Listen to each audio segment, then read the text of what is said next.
I'm Troy Kirby with a quick look at the 2022 Washington State legislative session. The Senate Transportation Committee heard public testimony on Senate Bill 5974, which addresses several transportation resource issues such as climate change and fuel taxation authority.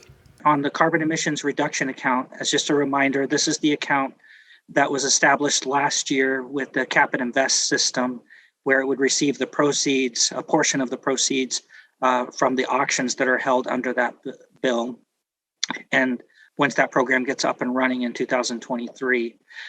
So what's assumed here is that there is specificity provided for the Climate Commitment Act dollars in terms of their specific allowable uses for carbon reduction. They're specified into certain categories. There's also two newly created accounts, the Climate Active Transportation Account and the Climate Transportation Programs, and there's specificity about what those accounts can be utilized for. And then there are the same provisions that were part of the original Climate Commitment Act in terms of environmental justice and overburdened communities are applied to these new accounts that are created for those two things I just mentioned. I'm looking forward to the testimony today. I appreciate the efforts that our good chair and those across the rotunda that have put this package together. I know it's not easy, but I would be remiss if I did not clarify that we are disappointed that the Republicans were not included in this package, and that as you look at it, it appears to be a Christmas tree of everything that the other side of the aisle would like to have had.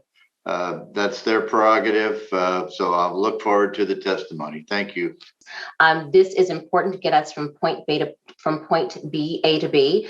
Transportation needs to be clean. It needs to be affordable. It needs to be accessible. It's also very important to remember that 40% of this money needs to be invested in communities of color and impacted communities. First, I want to note for the record the complete lack of transparency associated with the proposed export fuel tax. Had we been approached for our input, I would have stated without reservation that no state imposes an export tax on fuel exported from one state to another that results in the exporting state raising any material revenue. Washington law is like any other state who have adopted tax at the rack to allow for an accurate tracking of fuel so that appropriate taxes are paid, fraud is prevented, and audits can occur. We recognize these are challenging times and there is a dire need for transportation infrastructure funding. This is our bread and butter for ensuring good family wage jobs and recovery during this COVID economy. We appreciate you, Chair Fye, and all the negotiators for your efforts during this bringing this forward. From 405 to 167, $3 billion in maintenance and preservation, Hood River, Gateway, U.S. Trestle, ferries, transit, and the I-5 bridge.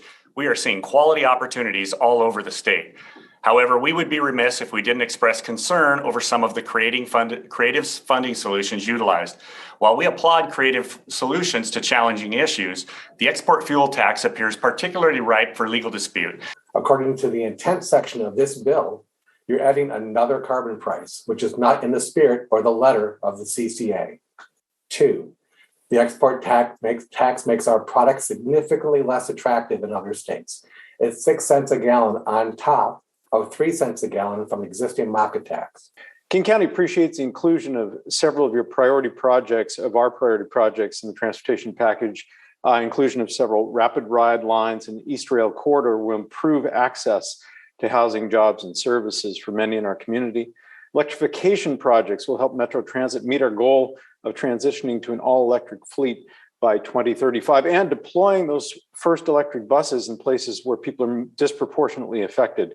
Partners are highlighting other benefits from this package, so I'm going to focus on the importance of cleaning up heavier vehicles. They cause a lot of climate pollution, their exhaust hurts our health, and it's very clear those who live near ports and freight corridors are disproportionately harmed. We must get started right now in addressing this. An example is California runs a popular program called HVIP, which provides point-of-sale vouchers for medium and heavy-duty vehicles. For 2022, they have budgeted $569 million for this program. As a result, they have over 700 zero-emission trucks on the road today, compared to our 8.